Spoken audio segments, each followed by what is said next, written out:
जी madam. Madam आपका भी thank you, आपने इतना अच्छा हमें गाइड पास हो गया। नहीं, आप लोग भी काफी मेहनती थे।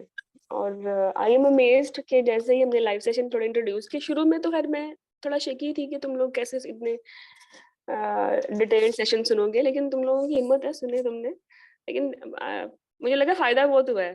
द रिजल्ट वाज अप्रोक्सीमेटली, सारिश ने कंपाइल तो किया है, 94%। जी मैडम।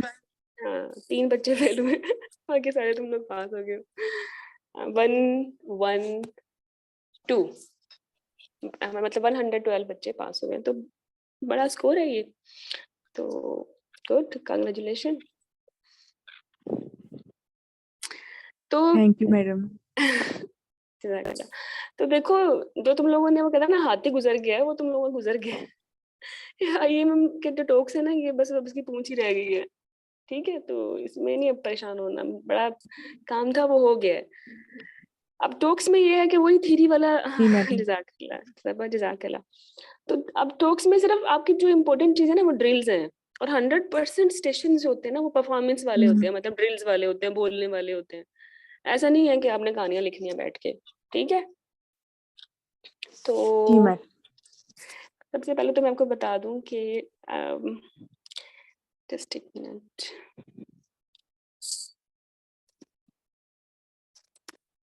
कि पिछली दफा हमारा आईएम का टोक्स का कैसा था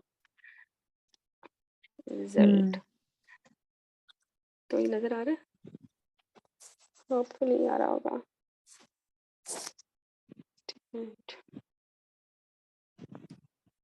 आईएम का हमेशा 100% ही होता है, लेकिन पिछली दफा एक बच्ची खैर रह भी गई थी, एक दो में सैप्स हो ही जाते हैं। ठीक है, अब नजर आ रहा है, जी मैडम। क्या नजर आ रहा बाद में डालेगी तो है? इस ठीक में नजर नहीं आ रहा, एक हो गया, अभी आवाज आ रही लीव कर दो।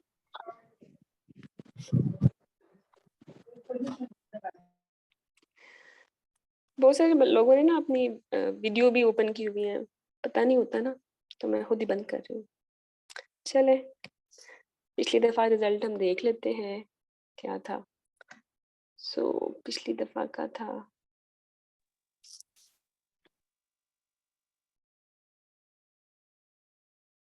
ओके। तो ये है छोटा सा प्री मेड टेम्पलेट है वीडियो का, पिछले साल का, आई थिंक 6 महीने पहले ही था ना exam। तो ये हो गए थे पास। कहने का मकसद ये है कि ट्रस्ट रखें, जैसे आप लोगों ने थ्योरी पास किया है तो ये टॉक्स भी पास होने वाला है, इट्स अ डूएबल एग्जाम। ठीक है, और 70-80% आप लोगों को ऑलरेडी आता है, you just have to relearn another 20-30%। ठीक है, और आई थिंक अब हमारे पास 2 वीक्स है ना, ऐसा ही है ना, 15 को है ना पेपर। मैम 14 को है। 14 को है, हाँ, तो 2 वीक्स ही बचते हैं। अब आज से ऑनवर्ड देखें तो 14 days आर इनफ। ठीक है, तो लेकिन है ये कि हर डे का हमारा कुछ ना टास्क होगा जो आपने करना है। बिलीव मी, अगर तुम लोग ना रूटीन में रहोगे तो ये हो जाएगा, आराम से हो जाएगा, क्योंकि पेपर ज्यादा है, तो रूटीन फॉलो करना जो है ना वो बड़ा जरूरी है। ठीक है, और मैंने इस तरह प्लानर आप लोगों का बनाया है कि रोज कम से कम हम 2 पेपर करेंगे। ठीक है, अगर हम रोज 2 पेपर भी करते हैं ना, तो 2016 से लेके 2022 तक के 7 years के पूल हो गए। तो इसका मतलब ये है कि जो सिर्फ आईएमएम के पेपर्स करना चाहते हैं वो एक रिवीजन भी कर सकते हैं। लेकिन मेरा दिल ये है कि मैं आपको कुछ एडिशनल स्टेशंस भी करवाऊं, जिनसे ये होगा कि आपकी जो अप्रोच है वो मजीद निखर जाएगी। ठीक है, आगमेंट हो जाएगी। तो उनको भी मैं अगर ऐड कर लूँ, उतने ही स्टेशन और बना दूँ, बट मतलब घबराना नहीं है, होंगे तो लेबर रिलेटेड ही ना। तो लेबर केयर गाइड अगर आता है तो दो चार चीजें और डालनी उसमें, तो वो मजीद आपकी जो है वो मैच्योर हो जाएगी। तो अगर हम ऐसा करें, एक आप अपना आईएमएम का पेपर करते हैं और एडिशनल 10 या 12 स्टेशन सिमिलर टू IMM कर लेते हैं डेली, तो इस तरह मिला के डेली के आपके 24 स्टेशन बन जाते हैं। तो 24 स्टेशन अगर आप डेली करेंगे तो कितनी दफा आपका सिलेबस गो थ्रू होगा, मल्टीपल टाइम्स हो जाएगा, ठीक है। लेकिन रूटीन नहीं छोड़नी है आप लोगों ने। तो यही मेरा प्लानर है। अब हम 1 मार्च से मैं आपके पेपर स्टार्ट करवा दूंगी करवाना, और एक आपका अपना IMM का होगा पेपर, ठीक है, और एक एडिशनल होगा। तो डेली के ऑन एवरेज 20 या 25 स्टेशन होंगे, ठीक है। कोई मसला तो नहीं है ना? नहीं मैडम। चलो चलें, अब चलते हैं कि प्रीमियम में हमने करना क्या कुछ है। इससे पहले आप थोड़ा सा गो थ्रू कर लें अपने लास्ट ईयर के एग्जाम को। जब भी आपने तैयारी शुरू करनी है ना, तो इमीडिएटली आपसे पहले जो बच्चे पास हुए हैं जिस साल में, उसको जरूर देखा करें, क्योंकि वही आपके लिए ऐसे ना वो स्टार गाइड होता है कि फिर आपने क्या करना है, ठीक है। तो अगर मैं 2022 का देखूं तो इसमें 3 पेपर हुए थे। वैसे तो IMM के 2 होने चाहिए ना, लेकिन क्वेटा में एक एडिशनल पेपर हुआ था 21 को, ठीक है, उसको मिला के फिर ये 3 हो गए। पूरे पाकिस्तान में हुआ था 22 को और क्वेटा में 21 को हुआ था। चले, तो जो 21 मई का था पेपर, लेट मी हाँ 21 का जो पेपर था उसमें मैंने अब इसको ऑर्गेनाइज किया है। आपके जो IMM का पेपर होता है ना, उसमें 12 स्टेशन होते हैं, 12 स्टेशन। अब आप अंदाजा लगाइएगा कि अगर हम उसको सब्जेक्ट में डिवाइड करते हैं तो हर मॉड्यूल में कितने स्टेशन आते हैं। तो जैसा मैंने तुम लोगों को थ्योरी में बताया था ना कि लेबर इन्फेक्शन वेरी इंपॉर्टेंट, मैं वही कहूंगी कि अब भी ऐसे ही है, ठीक है। Labour is very important.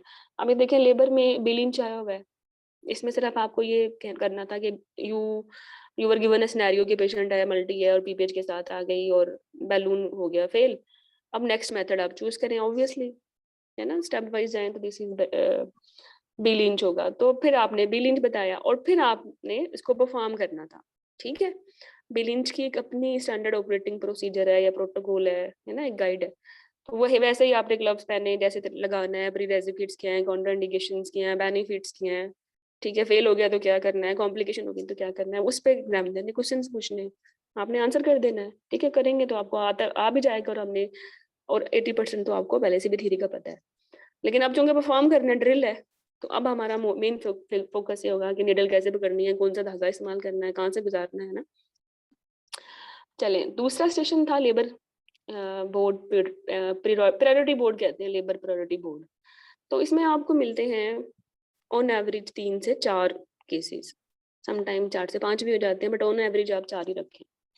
तो हर एक में ना आपको एक ना छोटी सी वो सिनेरियो बनाते हैं, सिनेरियो देख के आपने डायग्नोसिस बनाना है, और फिर दूसरा काम ये करना है कि आपने बताना है कि ये पेशेंट जो है मेरी कौन सी प्रायोरिटी है। 4 पेशेंट में एक ही होगा ना जो सबसे टॉप प्रायोरिटी होगा, ठीक है। बाकी तीनों में से फिर अगेन दूसरा होगा, फिर तीसरा होगा, और फिर एक पेशेंट ऐसा भी होगा जो आपका कंपैरिजन टू अदर केसेस सबसे लास्ट में जाएगा। तो आपने हर ये जो 4 केसेस हैं, इन केसेस का डायग्नोसिस बनाना है, फिर इन चारों को ना कैटेगराइज करना है कि टॉप प्रायोरिटी ये है, सेकंड प्रायोरिटी ये है, थर्ड प्रायोरिटी ये है, फोर्थ प्रायोरिटी ये है। प्रायोरिटी नहीं भी बोलते, ट्राइएज बोल दें, ठीक है, एक ही बात है। और जो सबसे ज्यादा मरने वाली है, पहले मरने वाली है, वही प्रायोरिटी होती है ना। मतलब एक पेशेंट है जो PPH के साथ आ गई है और BPLS पल्सलेस है, मतलब अभी मरी नहीं है, जिंदा है, शॉक में है, तो वो हमारी प्रायोरिटी है। वो तो नहीं है हमारी प्रायोरिटी जो ब्रीच इन लेबर है। क्या ख्याल है? चलें, तो इस तरह आपके होंगे, आपके थे 21 मई के एग्जाम में इस तरह 4 केसेस थे। ये पेपर तो ऑब्वियसली मैंने प्रॉपर डिस्कस करना ही है, तो मैं इसको पेपर डिस्कस नहीं कर रही, सिर्फ फॉर्मेट बता रही हूँ। तो फिर आपने बताना है कि केस नंबर 1 का डायग्नोसिस ये है, केस नंबर 2 का ये है, 3 का ये है, 4 का ये है, ठीक है। इसमें प्रायोरिटी मेरा केस नंबर 2 है क्योंकि पेशेंट शॉक में है, और सबसे एंड की प्रायोरिटी मेरा जो है ना, मे बी केस नंबर 1 हो, बिकॉज पेशेंट अभी प्राइमरी ब्रीच है, अभी अर्ली लेबर में है, तो वी हैव टाइम। बाकी पेशेंट ज़्यादा हमें चाहिए, उनको हमारी केयर, अर्ली या इमीडिएट केयर चाहिए। फिर थर्ड आपका जो टास्क होता है ना ट्राई एज में, वो ये होता है कि करना किसने है, ठीक है। चलें तो फिर उसमें जरूरी नहीं है जो पेशेंट आपकी टॉप प्रायोरिटी है वो एसआर ही करे। टॉप प्रायोरिटी शॉक में है उसकी तो फिर सीपीआर होनी है। सीपीआर टू को भी मेडिकल पर्सन कर सकता है, इवन मिडवाइफ भी कर सकती है सीपीआर, है ना। लेकिन जो patient let's suppose preterm breach है, जिसका आपने एक डिफिकल्ट स्कार देना है नॉन ट्रांसवर्स, वो फिर एक सीनियर बंदा करेगा। या जिसको इंस्ट्रूमेंट लगाने हैं डिफिकल्ट स्टेशन पे, तो फिर आपने बंदा देना है अगेंस्ट दैट स्टेशन। 3 काम करने हैं प्रायोरिटी बोर्ड में लेबर के। पहले आपने सिनेरियो पढ़ना है, सिनेरियो का डायग्नोसिस बनाना है, चारों केसेस पढ़ के। और ये स्टेशन होते हैं लिंक्ड स्टेशन हमेशा, मतलब स्टेशन नंबर 1 होगा कि ये सिनेरियोस पढ़ लें, और स्टेशन नंबर 2 पे जाके इनका आंसर करना है। तो आपने 1 पे पढ़ के चारों केसेस के अगेंस्ट आपने डायग्नोसिस बना लिया है। फिर आपने लिख देना है कि ये 1 प्रायोरिटी है, 2 है, 3 है, 4 I will tell you how you will do this, no worries. और फिर आपने बताना है कि ये मैंने इसको देना है, ये इसको देना है, ये इसको देना है। और फिर 4th पे आपने बताना है कि शॉर्ट सी मैनेजमेंट क्या है।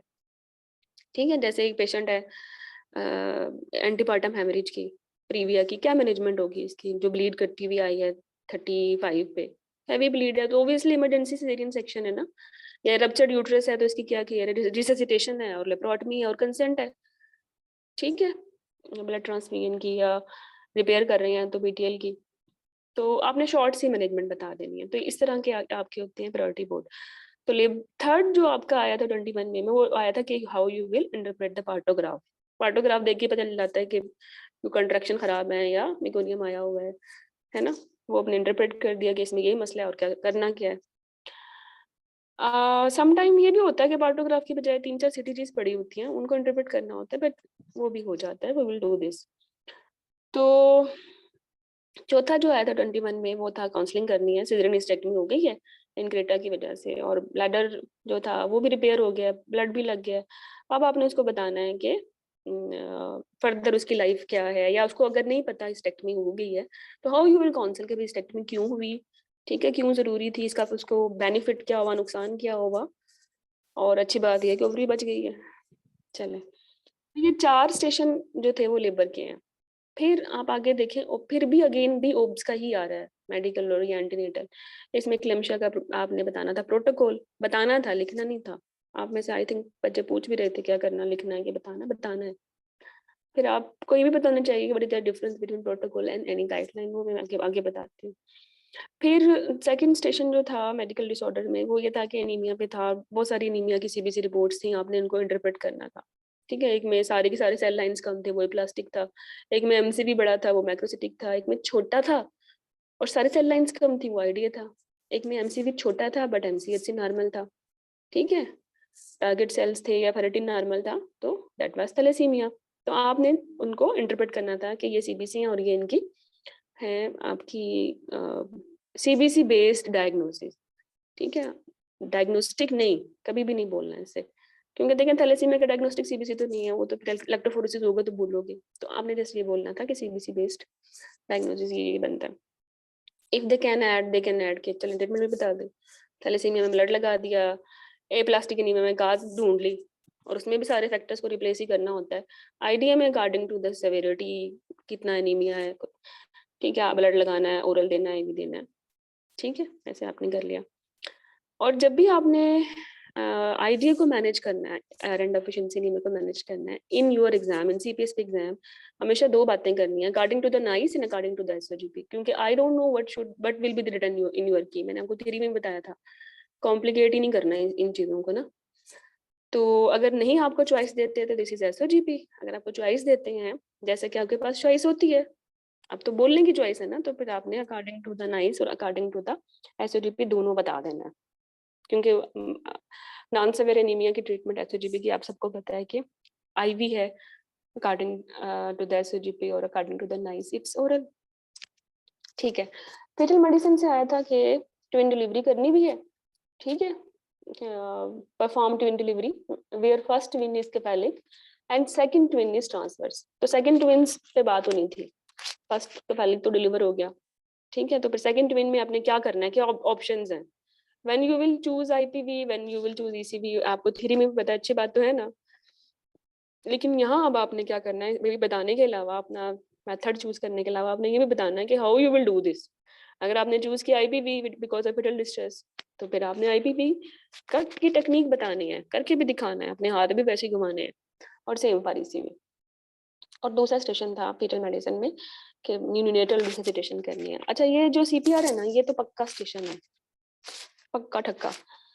या तो ये न्यूनेटल CPR आएगा या ये मैटरनल CPR आएगा, बट इसमें आना ही है, इसकी आपने ड्रिल्स करनी ही है, ठीक है। लेकिन हमेशा ऐसा नहीं आता कि भाई आ जाओ CPR कर दो, वो इसमें पूछ सकते हैं कॉन्ट्रैक्ट, इसकी कंप्रेशन, वेंटिलेशन, इंडिकेशन, कब क्या करना है, कब लेफ्ट लेटरल टिल्ट करना है, कब जो है वो करना है पेरीमोटम सेक्शन करना है, वो कैसे करना है, कितने नीचे स्टर्नम प्रेस कर होनी चाहिए, ठीक है, कितने एंगल का टिल्ट करना है, कितनी % ऑक्सीजन चाहिए, थोड़ी डिटेल भी करनी पड़ेगी।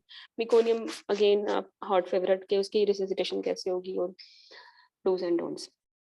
तो आप ये देखें 12 स्टेशंस में लेबर में ही 1 2 3 4, और फेटल मेडिसिन से मैं कहूँ एक ही सही है, चलो CPR, क्योंकि ट्विन डिलीवरी अगेन लेबर पे ही बनता है, तो लेबर से तो 5 आ गए, आधा पेपर तो लेबर से ही आ गया, और बाकी 3 स्टेशन कहाँ से आ रहे हैं?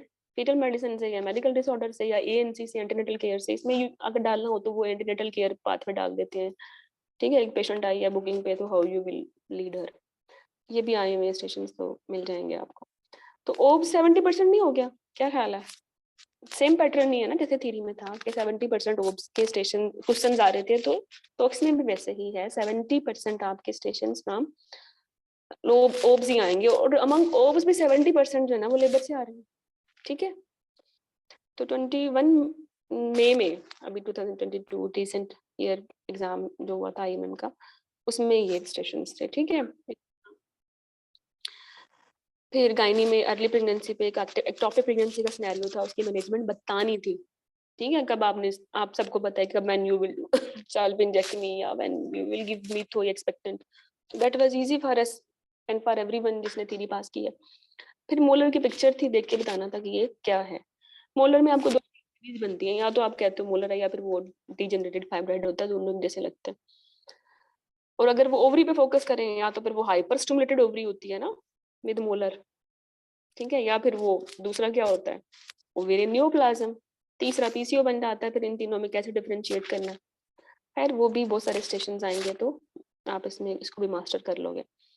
तो जो अभी 21 में आया था उसमें यह था कि मोलर में आपने पिक्चर देख के बताना था, सिनेरियो भी था, आप सिनेरियो से समझ आई जाते हैं, UPT पॉजिटिव है, नाजिया, वोमिटिंग है, LGA लार्ज का डिसीजन ले जाए, वेजिकल पास कर रही है, तो साथ में वो फिर स्नो समक वेरेंस नजर भी आ गई, तो word left, this is molar, ठीक है। तो डायग्नोज भी हो गया। फिर आपने बताना कौन से टेस्ट करनी है, मैनेजमेंट क्या करनी है, कॉम्प्लिकेशंस क्या होंगी, and when you will give her chemo, तो ये भी इजी हो गया ना।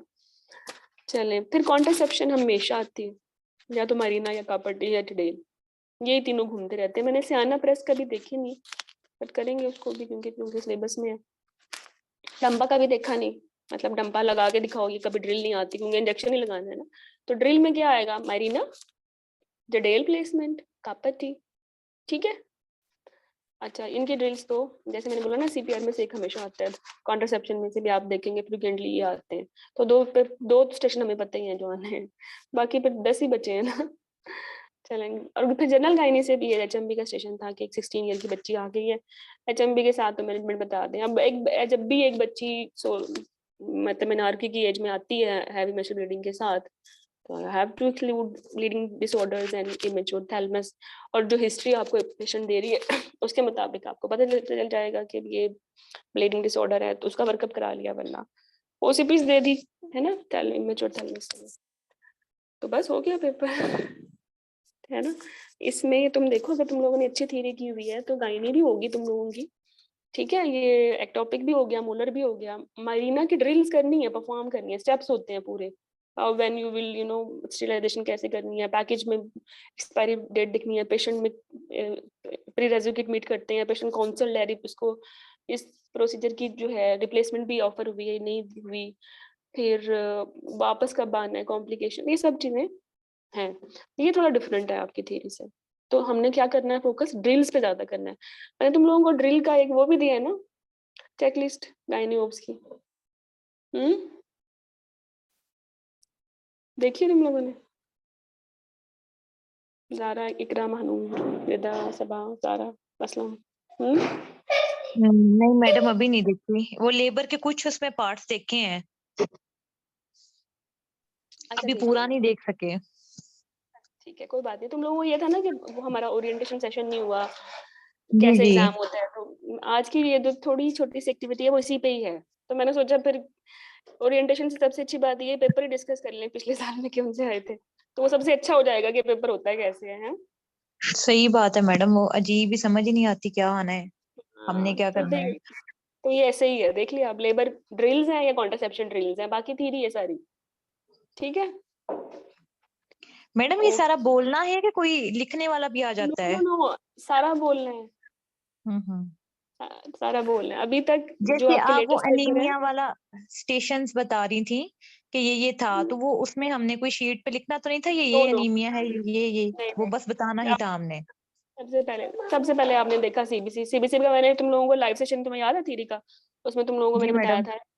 और तुम लोगों के तो मतलब थ्योरी में मैं साथ ही कवर करवा देती थी, टॉक्स भी बताती रहती थी ना, ये टॉक से ऐसे कर लेना, तो तुम लोगों को परेशानी की जरूरत नहीं है वैसे। ठीक है, if you are good in theory the TOACS is piece of cake.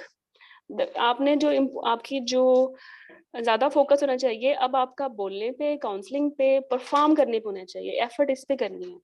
ठीक है, एक दिन ठीक है चले जाओ मैडम। वार्ड में, जाके सारे ब्रीच और लेबर मैनूवर्स फोर्स वैक्यूम कराओ। चलो 2 दिन कराओ, 3 दिन कराओ, और एक दिन जाके वो फैमिली प्लानिंग वाले उसमें जाके वो मैकविल देख लो, जडेल रखा हो जाके उसको देख लो। ठीक है, आईयूडी की प्रैक्टिस कर लो, मल्टी आईयूडी भी 2 होती है, एक मल्टी लोड होती है और एक वो कापट्टी की शेप की, दोनों रख लो और मैरिना रख लो।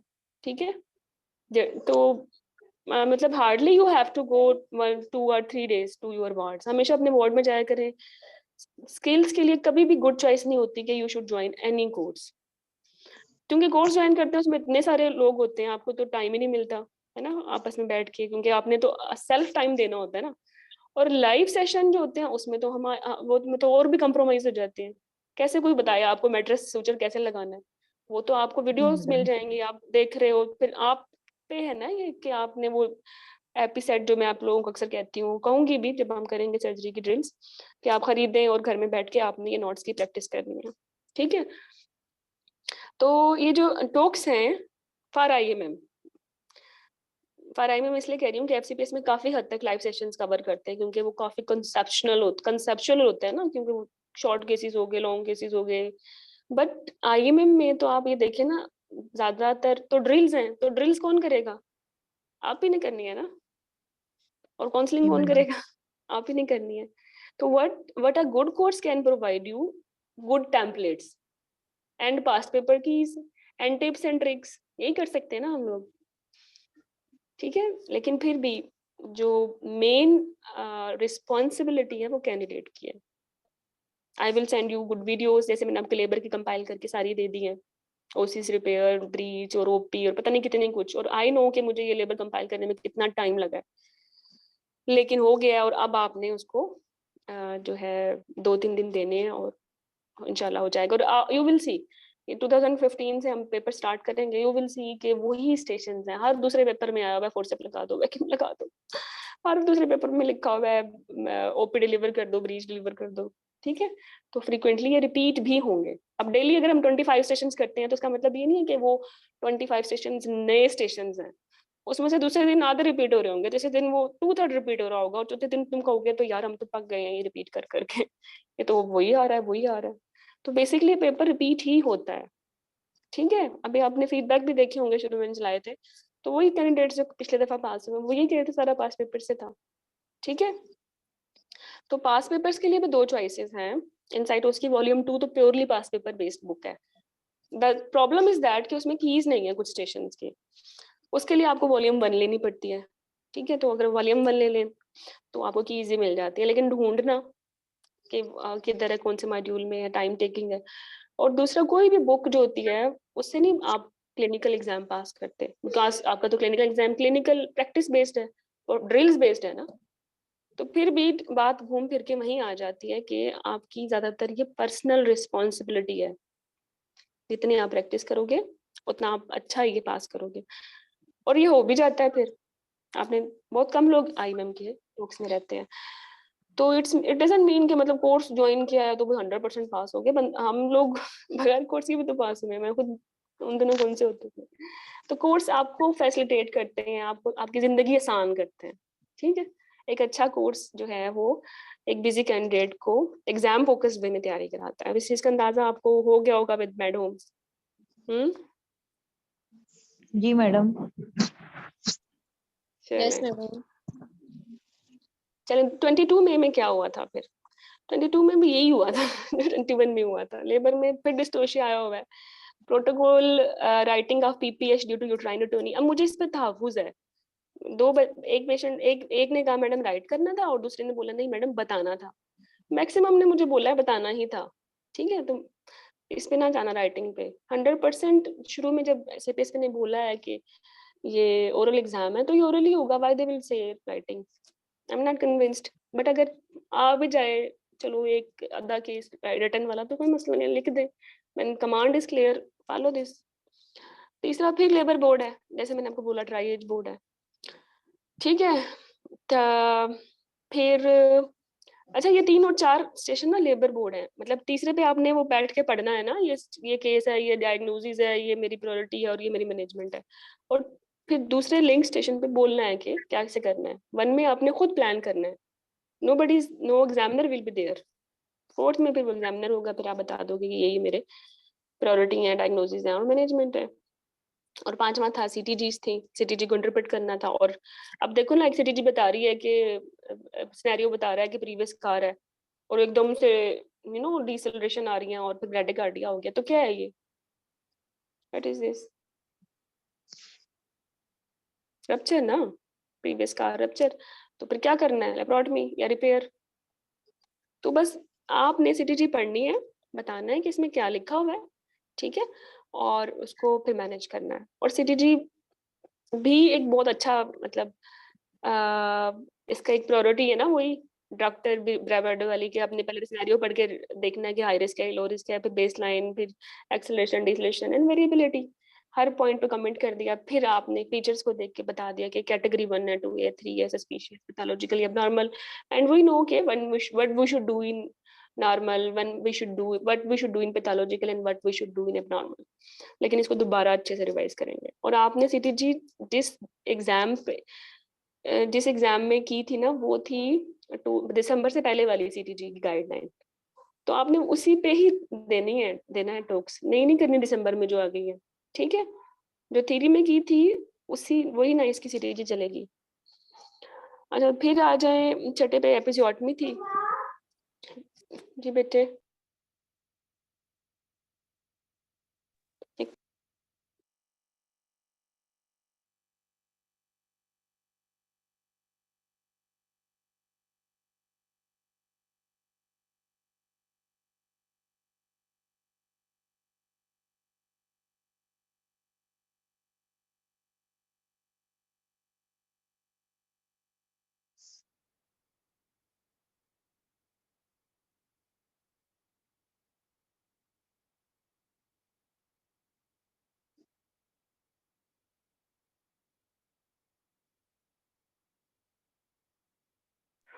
ओके अच्छा, तो लेबर में से देखिए ना, एक शोल्डर डिस्टोर्शिया आ गया, ड्रिल है, पीपीएच का प्रोटोकॉल आ गया, ठीक है।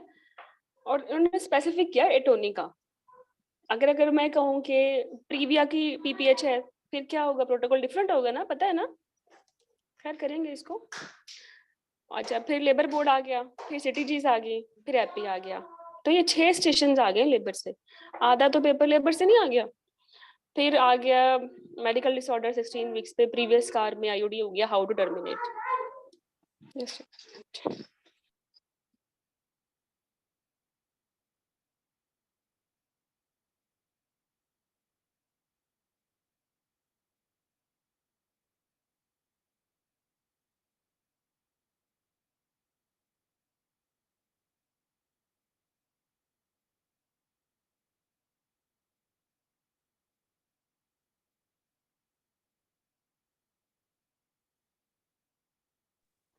ठीक है, तो ये भी डिटेल में करने वाला है। प्रीवियस कार में कब आपने स्टार्ट में करनी है, कितने स्कार पे क्या करना है, ठीक है। फार्माकोलॉजिकल मेथड्स, और नॉन फार्माकोलॉजिकल, ये सारे इंशाल्लाह करेंगे। फिर मेडिसिन में थी पार्वो वायरस की काउंसलिंग, अच्छी थ्योरी है तो काउंसलिंग के टेम्पलेट्स लगानी है और ये भी डुएबल है। ओके, तो ये 8 स्टेशन थे ओप्स के। बाकी जो थे स्टेशन अगेन अर्ली प्रेगनेंसी से कुछ दफा तो कुछ नहीं आया, वरना अर्ली प्रेगनेंसी में ना एक तो इसमें आईएमएम में या तो मोलर आता है या टॉपिक आता है, कभी कभार मिसकैरेज, इक्का दुक्का वैसे कुछ आप पेपर्स देखेंगे OHSS या नाज़िया वोमिटिंग, बट ज्यादातर मोलर या टॉपिक ही मैंने देखा रिपीट हो रहा होता है। अच्छा, प्री मैलिग्नेंट कंडीशंस में से आया हुआ था वार्ड्स, इस पे एग्जामिनर के अपने क्वेश्चंस थे, ठीक है, और एक था पंफलेट सर्वाइकल कैंसर का। अब ये एक घटिया सा स्टेशन है, सीए आपके सिलेबस में नहीं है। एक मिनट,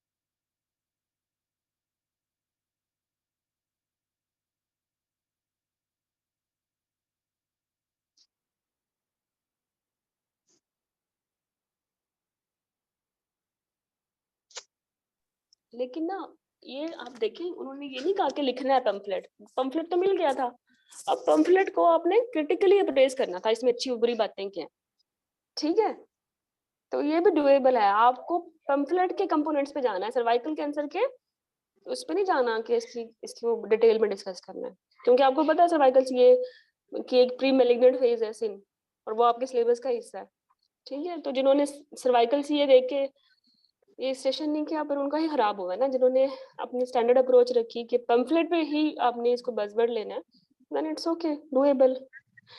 अच्छा, फिर जनरल गायनी में था पाइपल, इसको आइडेंटिफाई करें। बहुत सारे बच्चे ना पाइपल को पता नहीं क्यों बना देते हैं वो IUI के नाम, ठीक है, खैर इन दोनों को भी आइडेंटिफिकेशन के पॉइंट्स होते हैं, इजीली आइडेंटिफाई हो जाता है, बट अगर आपको भी ऐसा होता है तो हमेशा पाइपल और IUI साथ ही करना है। अच्छा, how to perform and hysteroscopy कब करनी है पाइपल पे प्रेफर, ठीक है, और DNC क्या होती है इस पे बात थी, तो ये भी डुएबल करेंगे इसको। फिर एक और सिनेरियो था जिसमें ब्लीडिंग पैटर्न्स थे, PCO का, इमेच्योर थैलेमस हाइपोथैलेमस एक्सिस का, और एक था पेरीमेनोपॉजल ब्लीडिंग। और वो ये था कि एक पेशेंट है जो मोटी है, ठीक है, और उसको ओलिगोमेनोरिया है, हिर्सुटिज्म है, और उसको जो है इसका ब्लीडिंग पैटर्न कहाँ जा रहा है, ऑब्वियसली वो तो PCO है। फिर एक पेशेंट जो सिंस मेनार्की साइकिल एबनॉर्मल है, not heavy, no bruising, no family history, no epistaxis, ये इसका पैटर्न आपका पहला DD क्या बनता है, ऑब्वियसली हैपो। ये एक पेशेंट है 40 ईयर पे है, साइकिल स्किप करती है, हॉट फ्लैशेस है, वाज़ोमोटर सिम्पटम्स है, एंड यूपीटी इज नेगेटिव, तो that was perimenopausal bleeding, and ये भी इजी है। तो आपने देखा कि डुएबल पेपर है ना, क्या क्या असेसमेंट है, मुश्किल है,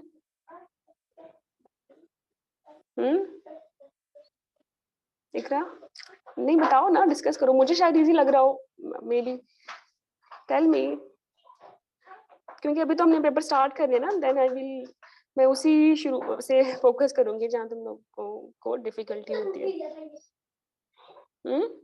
वर्ड्स मुश्किल होगा ना थोड़ा सा, कंप्लीट इजी होगा क्योंकि इसका हमारे पास एक अच्छा जी। सर्वाइवल सी में क्या रिसर्च टाइप था जिसमें नो हमें नो नो नो, बताने थे पॉइंट? मैं बताती हूँ, देखो ऐसे पैम्फलेट होता है, लिसन ये आ ही गया है, शायद मैंने रखा भी है इधर,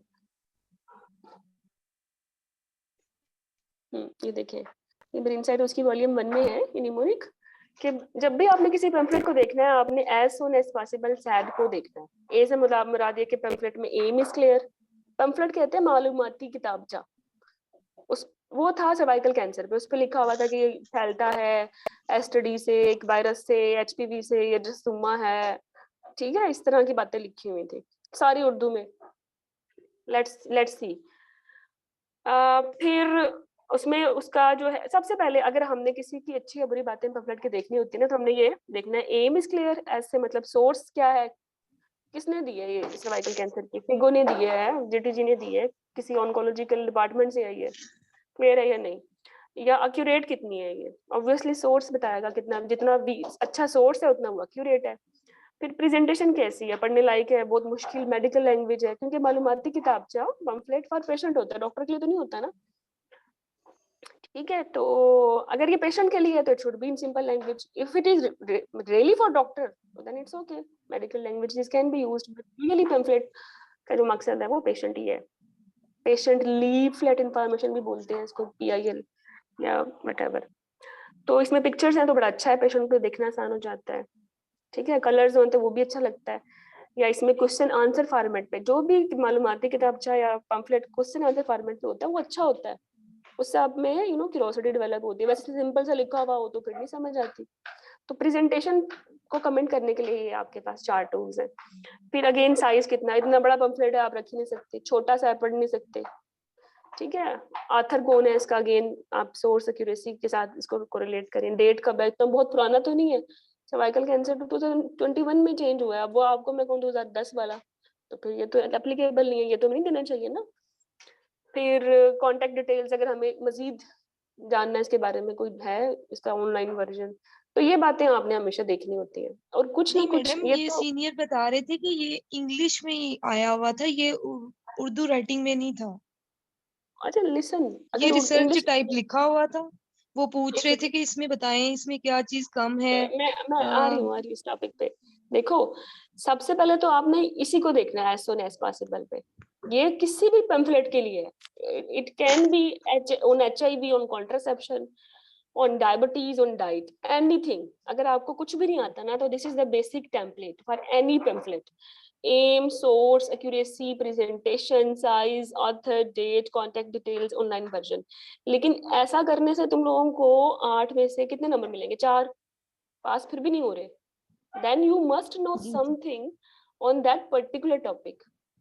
जैसे सर्वाइकल कैंसर का है तो आपको पता होना चाहिए सर्वाइकल कैंसर है, वाकई वायरल है ना, इसका सोर्स वाकई ही STD है ना, STD है ना। जी जी लेकिन इसके अलावा नॉन जी STD भी जी। है, मिकोजा भी है, और मिकोजा से ज्यादा फैलता है। सिर्फ if someone is using condom ये नहीं प्रिवेंट होगा फिर भी। ठीक है, अच्छा फिर ठीक। उस पे इंफॉर्मेशन, प्री मैलिग्नेंट कंडीशंस पता होनी चाहिए। साइटोलॉजी पे बात हो सकती है, उसके बारे में गलत बात लिखी हुई है, आपने आइडेंटिफाई करनी है। प्राइमरी मेथड आपको पता है कि इसका HPV हो गया, साइटोलॉजी नहीं है, उस पर गलत बात लिखी हुई है, यू विल कमेंट।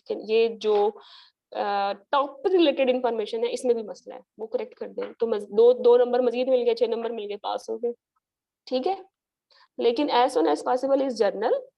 एंड ये जो HPV है इसका रूट ये है, और वैक्सीनेशन से प्रिवेंशन 70% होती है, या इसकी जो सर्वेलेंस है उससे 70% होती है। अगर हो भी जाए तो अर्ली स्टेज में पिक हो जाए, उससे मजीद सक्सेस जो सर्वाइवल रेट है स्टेज 1 का वो 90% है। ये बातें आपको आनी चाहिए। ठीक है, लेकिन ये नहीं कहेंगे कीमो रेडियो पे आओ, ट्रैकेलेक्टमी बताओ, इतना कॉम्प्लिकेट नहीं करेंगे for argument. You just know the more information will be on sin, क्योंकि सिन है आपका मेन टॉपिक। ठीक है, चलें, अगर उर्दू में है तो it should be in English too, दोनों लैंग्वेज में होना चाहिए ना, तो वो फिर इस पे जी जी। कमेंट करते हैं। चलें, तो खैर ये पेपर ही करने हैं हमने, तुम ना परेशान हो। ओके, तो ये देखेंगे डुएबल था, इंशाल्लाह कर लोगे ये। अब अगर हम सितंबर की बात करें तो अभी तक हमने क्या देखा, IMM का पेपर जो है वो 70% ड्रिल बेस्ड है। ड्रिल में भी 70% लेबर में से आ रहा है या फिर कॉन्ट्रासेप्शन से आ रहा है, यही है ना। तो हमने ये 2 मॉड्यूल्स पे की सारी ड्रिल्स करनी है, कोई एक मिस नहीं करने वाले। और फिर हमने देखना है कि हमने पेशेंट से कम्युनिकेट कैसे करना है, हिस्ट्री कैसे लेनी है और काउंसल कैसे करना है। ठीक है, और हमने जो है ओब्स को ज्यादा इंपॉर्टेंस देनी है। और अगर हमने गायनी में इंपॉर्टेंस देनी है तो वो अर्ली प्रेगनेंसी ज्यादा था, या जर्नल गायनी जैसे इनफर्टिलिटी हो गया, HSG आ जाएगा, या एबनॉर्मल टाइम ब्लीडिंग। ऐसे नहीं आएंगे कॉम्प्लिकेटेड सिनेरियोज के सर्जरी करें यूरोगाइनिंग की या एडवांस ऑन्कोलॉजी, ऐसा नहीं आएगा। ठीक है, सितंबर 2022 में पेपर ही मिल गया। देख लो।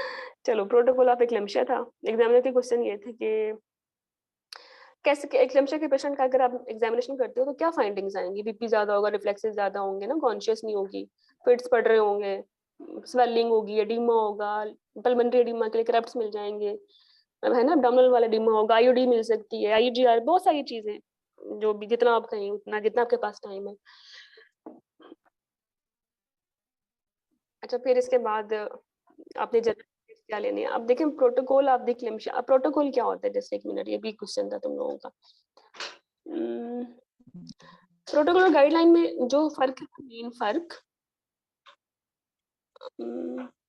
हाँ वो ये है कि प्रोटोकॉल जो होते हैं ना वो मोर ऑब्वियस, मोर कमांडिंग होते हैं, मोर स्पेसिफिक होते हैं इन डिटेल। जैसे आपको पता है कि पेशेंट को एक्लेम्शिया है तो 5 मिनट्स के बाद ही वाइटल्स करने हैं ना, तो आपने 5 मिनट्स पे ज्यादा फोकस करना है। जबकि गाइडलाइंस होती है ना वो जो होती है उनमें ज्यादा क्लिनिकल इंफॉर्मेशन होती है, ठीक है। तो protocols are more explicit and specific and communication between 1 or 2 parties. Generally सबके लिए नहीं होता, आपने देखा ना hospital to hospital protocol vary करते हैं ना।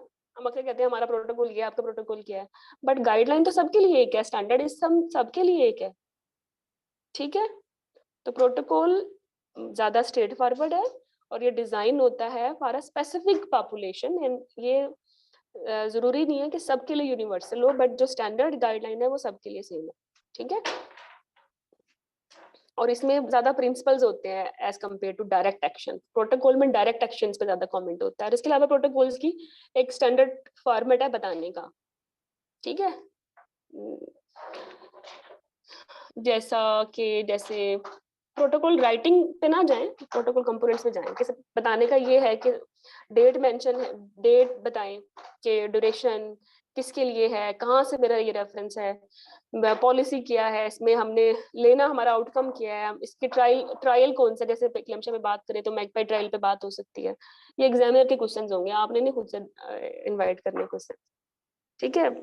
तो फिर आपसे बात हो सकती है कि एक प्रोटोकॉल में जरूर डॉक्यूमेंटेशन होनी चाहिए, उसकी इम्प्लीमेंटेशन होनी चाहिए, ऑडिट होना चाहिए, उसको जैसे क्लेम्शिया की ड्रिल्स हैं सीपीआर की या फिट्स की, वो कैसे करनी है, और there should be a signature.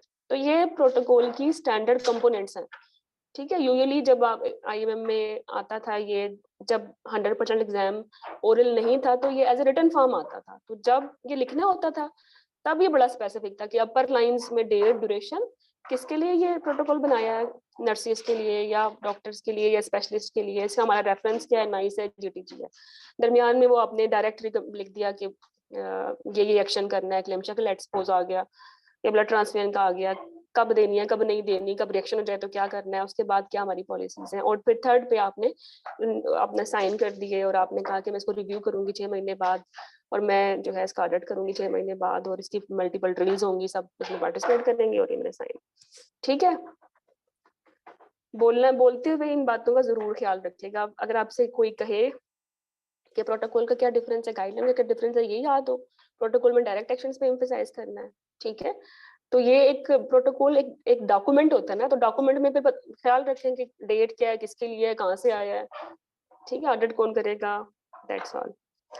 अगर हम देख भी लें, चलो एक मैंने बनाया था फॉर एग्जांपल ब्लड ट्रांसफ्यूजन का, एग्जाम में तो आया था खैर क्लेम्शिया का, ब्लड ट्रांसफ्यूजन का पहले कभी आया था 2016 में, लेकिन प्रोटोकॉल के हवाले से ऐसा है कि हर लाइन के नंबर होते हैं कि सबसे पहले तो मैंने प्रोटोकॉल क्या लगाने का, सबसे पहले पेशेंट का नाम देखूंगी, ब्लड ग्रुप देखूंगी, ठीक है, ऑर्डर देखूंगी बाकी ऑर्डर मिले हैं नहीं मिले, क्या पेशेंट को हिस्ट्री तो नहीं है किसी एलर्जी की, या लास्ट ट्रांसफ्यूजन कब,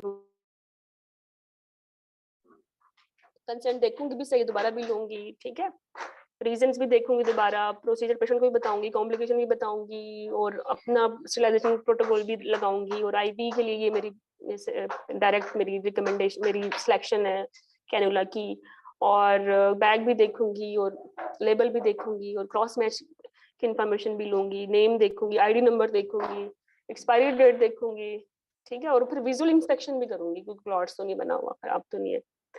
और अगर मुझे कहीं से भी लगता है कोई मसला है तो फिर मैं उसके मुताबिक एक्ट करूंगी, अदरवाइज जो है मतलब नहीं लगाऊंगी। इफ एवरीथिंग इज ओके तो फिर मैं वाइटल्स लूंगी बिफोर ट्रांसफ्यूजन और फिर ड्यूरिंग ट्रांसफ्यूजन फ्रीक्वेंटली, और मेरा जो प्रोटोकॉल है वो मेरा 8 ड्रॉप है पर मिनट। अब ये जरूरी नहीं गाइडलाइन में लिखो, गाइडलाइन में लिखा ही नहीं हुआ सच में, ये तो आपका प्रोटोकॉल है ना। आप अगर कहते हो नहीं 7 ड्रॉप तो तब भी एग्जामिनर ने कुछ नहीं बोलना, मतलब ऑन एवरेज 6 से 8 ड्रॉप्स होते हैं, ठीक है, 15 मिनट के लिए। और फिर हम थोड़ा सा ग्रेजुअली इंक्रीज कर देते हैं, जैसे हम IV से क्रोज करते हैं, ठीक है, 30 ड्रॉप्स पर मिनट तक। फिर पेशेंट के साथ ही रहना है और बार बार वाइटल्स देखनी है 15 मिनट्स के बाद। और और फिर ये प्रोटोकॉल होता है कि ब्लड का जो बैग है ना वो 4 घंटे के अंदर चला जाए, उसके बाद फिर उसमें वो वार्म बॉडीज बन जाती है। अगर रिएक्शन हो जाए फिर क्या करना है, फिर स्टॉप कर दें, कॉल करें, और अगर पेशेंट वाइटली ठीक है तो एबल सोलो कार्टिफ नहीं है तो फिर तो शॉक। फिर साथ में जो जैसे ट्रांसफ्यूजन हुआ है उस बैग को दोबारा रीक्रॉस मैच कराएं और दोबारा ट्रांसफ्यूजन ब्लड ट्रांसफ्यूजन बैंक पे। तो ये देखा आपने ब्लड ट्रांसफ्यूजन की गाइडलाइन तो कितनी अजीब सी है ना, और प्रोटोकॉल कितना क्लियर स्ट्रेट फॉरवर्ड है, ठीक है। तो that is the difference between guideline and a protocol. अच्छा फिर हम कहाँ थे, हम लास्ट पेपर पे थे। हाँ, तो लेट्स सपोज ये पेपर था कि एक्लम्पशन प्रोटोकॉल है, इसमें ये क्वेश्चंस थे। स्टेशन नंबर 2 ये था कि नली पेरिस है, एचएसजी के साथ आई है, एचएसजी पे वो बंद है ट्यूब, तो फिर आपने क्या करना है, लैप्रो करनी है, लैप्रो पे भी बंद है तो फिर क्या करना है, ये क्वेश्चन थे। मैनेजमेंट बता दो, और फिर आईवीएफ जो है सक्सेस रेट बता दो, वो नहीं करती तो फिर क्या है, या तो अडॉप्ट करे या फिर ना करे, इट्स अप टू हर। अच्छा फिर 38-year-old patient last burned 8 years back with visible abdominal mass, history points and investigation accordingly, और patient cycle regular था और फ्लो भी ठीक था, 2 पैड्स कर रही थी, कोई डिस्प्रोनिया नहीं था, IMB PCB नहीं था, कुछ भी नहीं था, ठीक है। मैं सभी इसको जो है इसी वीक पैल्पेबल हुआ था, what happened to me, what happened. अच्छा ये जो हिस्ट्री है ना जो लिखी है, ये वो हिस्ट्री ना पेशेंट जो एग्जाम में थी, ये कैंडिडेट ने हमारे लिए टाइप किया है, ठीक है। और इस हिस्ट्री से क्या लगता है 38 पेशेंट को सडन मैस बन जाए एक ही हफ्ते के अंदर, तो इसने मिस किया ना मैलिग्नेंसी के फीचर्स को, ठीक है। वैसे तो एक हफ्ते में मैलिग्नेंसी का भी नहीं बनता, हिस्ट्री में प्रॉब्लम है, बट टेक होम मैसेज ये है कि how you will evaluate any mass abdomen, और इसके लिए भी हम डिस्कस करेंगे कि जब भी हम मैस को इवैल्यूएट करते हैं तो हमारे पास 4 एजेंडाज होते हैं। ये जो मैस है ये बिनाइन है या मैलिग्नेंट, उसके स्पेसिफिक 3-4 क्वेश्चंस हैं। अगर ये मैलिग्नेंट है या अगर ये बिनाइन है तो फिर ये कहाँ का है, ट्यूब का है, ओवरी का है या यूट्रस का है, ठीक है। और अगर लेट्स सपोज ओवरी का है तो फिर कौन सा है, कोई हार्मोन सिक्रेटिंग तो नहीं है, ठीक है। या अगर हार्मोन सिक्रेटिंग है तो फिर एंड्रोजेनिक है या एस्ट्रोजेनिक, एंड्रोजेनिक होगा तो विजुअलाइजेशन के सिम्टम्स के साथ जैसे एंड्रोजेनिक ट्यूमर होते हैं, या फिर एस्ट्रोजेनिक है तो फिर एब्नॉर्मल टर्मिनेटिंग के साथ आएगा। तो ये 3-4 हमारे एजेंडाज होते हैं। अगर आपने क्वेश्चंस अच्छे से पूछे हैं तो यू कैन इजीली से कि मैलिग्नेंट है, गायनी का मैस है, और कहाँ का भी है इवन, क्योंकि यूट्रस वाला ब्लीडिंग के साथ आएगा, ट्यूब वाला इंफेक्शन साल्पिंजाइटिस वाला होता है, यूजुअली टीबी वाला होता है, और जो ओवरी वाला है वो यंग एज में यूजुअली बिनाइन है, और ओल्ड एज में हम हमेशा मैलिग्नेंसी एक्सक्लूड करते हैं, एपिथेलियल ट्यूमर्स, और वो नॉन स्पेसिफिक फीचर्स के साथ आएगा, डिस्टेंशन, एसाइटिस, तो हम पिक कर लेंगे, नो वरीज, ठीक है। मैन वी विल डिस्कस इस पेपर था वाले। फिर आप आ जाएं कि अगेन एक स्टेशन था कि लाइक ओपी पोजीशन में है बच्चा, 2 घंटे से फुल्ली है, ठीक है। अगर कोई प्राइमरी रेवडा 2 घंटे से फुल्ली है, ओपी है, फेटल हार्ट रेट ठीक है, स्टेशन बिलो 0 है, और you have decided instrumented delivery, कौन सा इंस्ट्रूमेंट लगेगा ओपी डिलीवरी के लिए, but you will choose forcep या वैक्यूम। वैक्यूम। और हाँ ठीक है, कोई कैपेट नहीं बना हुआ, फेटल हार्ट रेट भी ठीक है, ठीक है। लेकिन अगर गलती से फोर्सेप ही चूज कर लिया तो कोई मसला नहीं है। अगर आप ये कहते हैं कि ये तो ऑपरेटर की चॉइस है, ठीक है, क्योंकि सबसे पहले गाइडलाइन में लिखा है कि ऑपरेटर में की एक्सपर्टीज किस में है, फोर्सेप या वैक्यूम, however ये वैक्यूम का बनता है, और जो फर्स्ट लाइन ऑफ चॉइस होती है वो वैक्यूम ही होता है। रिफ्लेक्शन पॉइंट बताएं क्या होता है, ठीक है, और क्या फायदा है इसका, और ट्रैक्शन कैसे अप्लाई करनी है अगर वैक्यूम लगा रहे हैं, तो इस पे बात हो गई। तो आपने मैनूवर भी करना है, आपको थ्योरी भी अच्छी होनी चाहिए इसके। देखो पापा कह रहे हैं कि मामा भी साथ हैं।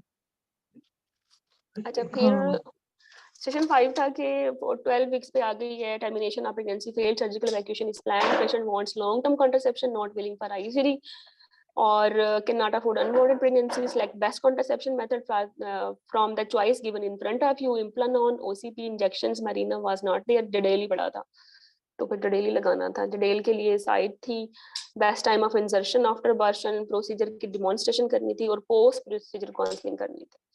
स्टेशन नंबर 6 में गायनी बोर्ड था कि एक पेशेंट है, मॉर्निंग लिस्ट पे VH हो गई है उसकी और उसके बाद ब्लीडिंग हो रही है, पल्स भी रैपिड और BP भी कम है, ऑब्वियसली हेमाटोमा बना दिया आपने।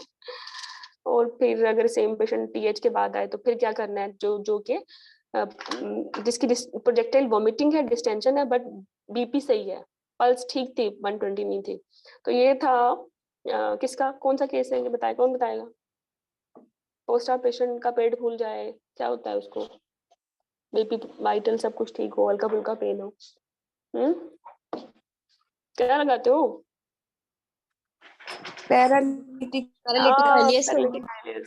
एक्सीलेंट। तो उसी का केस था। और अगर ऑब्स्ट्रक्शन होती है ना तो पेन सेवियर होता है, और परफोरेशन होती है फिर वो पेटोनाइटिस है ना। फिर एक्सरे पे हम डिसीजन करते हैं, अगर वो एयर अंडर डायफ्राम है तो परफोरेशन है, अगर एयर इन गैस है विद सेवियर पेन तो ऑब्स्ट्रक्शन है, और अगर एयर इनसाइड गैस, वो इनसाइड गट है बट पेन माइल्ड है तो this is paralytic itis. But clinical diagnosis के बाद लैब इन्वेस्टिगेशंस करानी है। फिर 7 स्टेशन था नॉट्स का, रीफ लगा दें, सर्जन लगा दें, एबरडीन लगा दें। नॉट्स भी हमने बहुत प्रैक्टिस करनी है।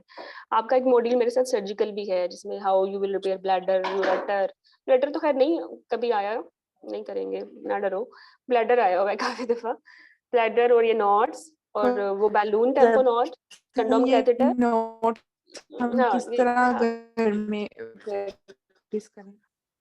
आई विल सेंड सम वीडियोस तो खैर आपको खुद भी यूट्यूब से मिल सकती है, लेकिन ऑब्वियसली कोर्स ज्वाइन किया हुआ है तो फिर आपको खुद एफर्ट नहीं करनी पड़ेगी, वरना तो फिर 2-3 घंटे ये ढूंढने में लग जाता है कौन सी अच्छी है, रिकमेंडेड और समझ आती है। तो ये मैंने काम किया हुआ है, बस आपने देखनी है और प्रैक्टिस करनी है। And you will buy an AP set और उसके साथ करनी है, क्योंकि पता है एग्जाम में समटाइम ओरिजिनल थ्रेड ही रखते हैं, तो फिर आप लोग प्रैक्टिस करते हो जूतों के तस्मों पे फिर एग्जाम में वो मुश्किल हो जाता है। और भाई तुमने तो लगाना ही सिजेरियन सेक्शन में है, तो नोट्स अगर अभी ओरिजिनल वे में ही करो प्रैक्टिस, ताकि फायदा भी हो सर्जरी में, सर्जिकल स्किल्स भी अच्छी हो। अच्छा फिर आ जाए लेबर केयर गाइड पे, इसकी इंपॉर्टेंस क्या है, डिफरेंस क्या है पार्टोग्राम से, वो will do in detail, no worries. इसमें क्या था कि पेशेंट 10 घंटे से है और 10 बजे आई है, 5 सेंटीमीटर और 4 घंटे के बाद भी 6 है, कॉन्ट्रैक्शंस खराब थी तो सिम्टो लगानी थी इसकी, है ना। चलो ये तो पिक हो जाएगा। फिर प्राइमरी 20 वीक्स पे हीमोग्लोबिन 8 है, B पॉजिटिव है और सब चीजें कम है। तो क्या है ये, हम 2 डायग्नोसिस बनते हैं ना, IDA थैलेसीमिया, इन दोनों का वर्कअप करा लेना है। हिस्ट्री पे कैसे पता चलेगा थैलेसीमिया है, वो फैमिली हिस्ट्री होगी, एडमिन का पता कर लिया, डाइट अच्छी है और मेनोरेजिया भी नहीं है, और फर्स्ट प्रेगनेंसी में तो थैलेसीमिया ही है ना, ड्यूटीज बता दी, और फिर इन्वेस्टिगेशन आपको अच्छे से आती होंगी, I know because you will have done theory, but नहीं भी की तो we will do redo it again in detail. Anaemia is very important. आपने देखा एनीमिया 2022 में 2 दफा आ गया, एक दफा CBC इंटरप्रिटेशन में आया हुआ है, एक दफा फिर अगेन सिनेरियो बेस्ड आया हुआ है। ओके फिर 10 स्टेशन में क्लिनिकल पेल्विमेट्री था कि डायगोनल कंजुगेट क्या होता है, ट्रू कंजुगेट क्या होता है, व्हाट इज एसिग्नेटिज्म। आपको याद है मैंने जब आपको लेबर मॉड्यूल अभी आई थिंक कल ही किया है हमने, तो उसमें मैंने आपको बहुत सारी सिंपल वो एक कलेक्शन करवाई है, उसमें मैंने सिंपल डेफिनेशंस भी कराई हैं, उसमें ही आपको मिल जाएगा सारा। फिर सब pubic angle measured and how many fingers, ये पेल्विमेट्री का डिटेल्ड सेशन है, उसमें आपको मिल जाएगा। फिर सेशन नंबर 11 में ग्रेविडा 3 पर है 234 वीक्स पे with GDM came 3 days back at the time, FBS 186 है, ज्यादा है ना, और फिर रिड्यूस मूवमेंट्स हैं, तो IOD तो हो गई, अब क्या करना है, तो IOD की काउंसलिंग के टेम्पोनेंट्स आगे, ब्रेकिंग द बैड न्यूज से टेम्पोनेंट्स लगाने हैं, क्यों हुई है ये बताना है। और ये वो 11 क्वेश्चन नंबर 11 ऐसा स्टेशन है जो हर दफा आता है, हर MCPS और IMM के पेपर में आता है, एक VBAC और एक IOD और वो एक CPR में, मैं तो पहले बता दिया, वो लेबर बोर्ड। 5 स्टेशन तो हमेशा रिपीट ही होते हैं एज इटसेल्फ। अच्छा सेशन नंबर 12 में था कि critical review to discharge slips, C section की थी और एक हिस्टेक्टमी की थी। उनके भी सेट स्टैंडर्ड्स होते हैं जिसमें हम देखते हैं कि सर्जन का नाम है, इंडिकेशन है, कब किया, क्यों किया, इंटरऑपरेटिव फाइंडिंग्स किए हैं, पोस्ट आप कोई ड्रेन डाली नहीं डाली, कब आउट करनी है, कोई इंस्ट्रक्शन, VBAC, ये सब चीजें वो हम देख लेंगे। और हमेशा मैंने देखा डिस्चार्ज स्लिप पे ही आता है IMM MCPS में क्रिटिकल रिव्यू, वैसे किसी और पे नहीं आता। ठीक है, तो ये आपके 12 स्टेशन थे लास्ट एग्जाम के, जो भी रिसेंट वन अभी 3-4 महीने पहले हुआ। ठीक है, तो अब थोड़ा अंदाजा हो गया कैसे एग्जाम आएगा आपका? थ्री पेपर्स Yes, मैंने किए हैं। madam. कीज डिस्कस नहीं की बिकॉज मैं हम लोग रोज 1 या 2 पेपर्स का डिस्कस करते रहेंगे तो फिर उन्हीं की हम कीज करते रहेंगे। It will be more easy for us. कुछ स्टेशंस आपके मेरे साथ लाइव होंगे जैसे लेबर कॉन्ट्रासेप्शन है, ठीक है, और या फिर जो भी आपको मुश्किल जैसे लेबर केयर गाइड और सीटीजी है, हाँ ये भी लाइव होगा, ठीक है। फिर आज रात ज्यादा हो गई है बट कहानी अब शुरू होगी, ठीक है। लास्ट 2 डेज में सिर्फ हमने 2 मॉड्यूल्स किए ना, काउंसलिंग और लेबर का, but they will frequently repeat again.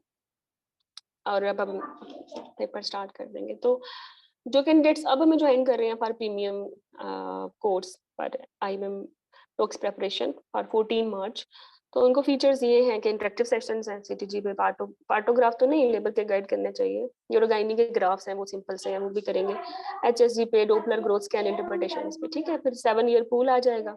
मैंने आपको बोला था ना IIM के अलावा मैंने कुछ आपको MCPS के पास सेशंस भी कराने हैं जो फ्रीक्वेंटली आते हैं IIM में। तो अगर हम ये डुअल कर लेंगे तो हमारी कॉन्फिडेंस ऐड हो जाएगा प्रिपरेशन में, तो वो भी कर लेंगे through recorded and interactive sessions. Recording आपको एग्जाम डेट जब आपको 14 तक, जब तक एग्जाम है तब तक आपको अवेलेबल होंगी। जिन स्टेशंस जैसे नोट्स वगैरह की हैं, फिर उनको कैसे करना है, जैसे ब्रीच मैनोवर्स वाली हैं, इनको कैसे करना है, इनके लिए आपको हाई डेफिनेशन वीडियोस मिलेंगी ऑथेंटिक प्रॉम्प्ट से या आल्सो से या फ्रॉम कॉलेज। अच्छा, इसके अलावा priority board counselling, protocol writing, pamphlet appraisal, ये थ्रू आउट यूर जो पास पेपर्स हैं ये रिपीट होते रहेंगे। किसी में पैम्फलेट HIV का आ जाएगा, किसी में कॉन्ट्रासेप्शन का, है ना, किसी में ब्लड ट्रांसफ्यूजन का, किसी में क्लेम्शिया का, लेकिन प्रोटोकॉल 100 नहीं 60-70 टाइम्स क्लेम्शिया का ही रिपीट होता है पेपर में।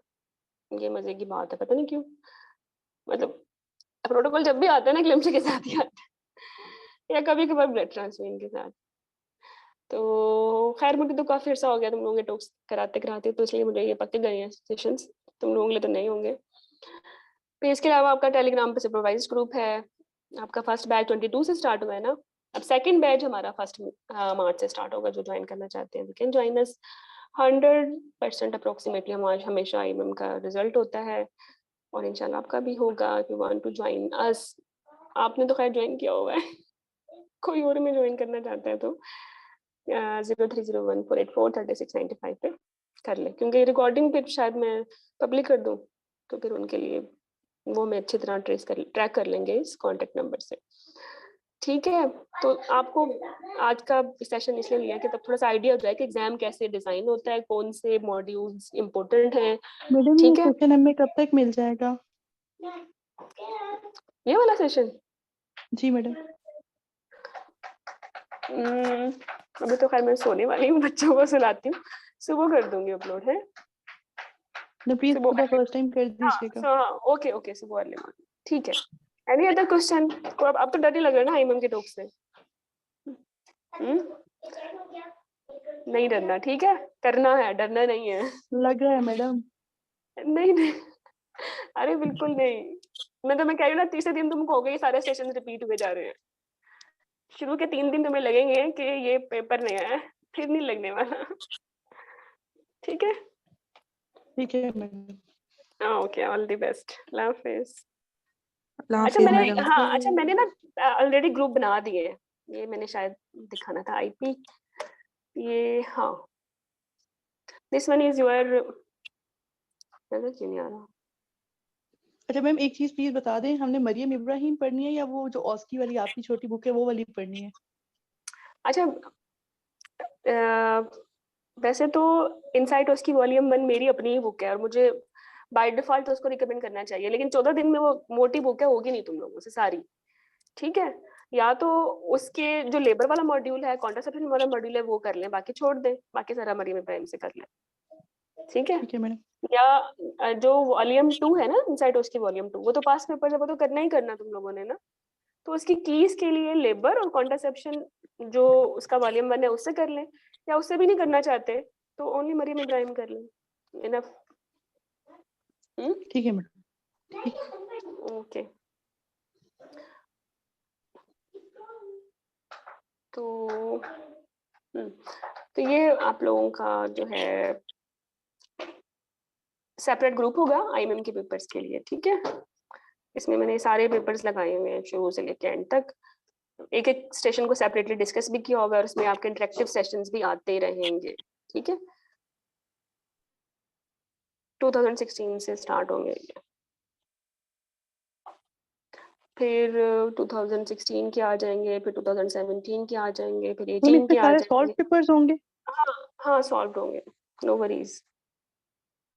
फिर 20 का आ जाएगा, फिर ये सारे HSGs और फिर ये इंस्ट्रूमेंटल डिलीवरीज और फिर ये सारे आपके, और कुछ मैंने फिर आपको करवाने हैं MCPS के सिलेक्टेड, MCPS MP के नाम से शायद।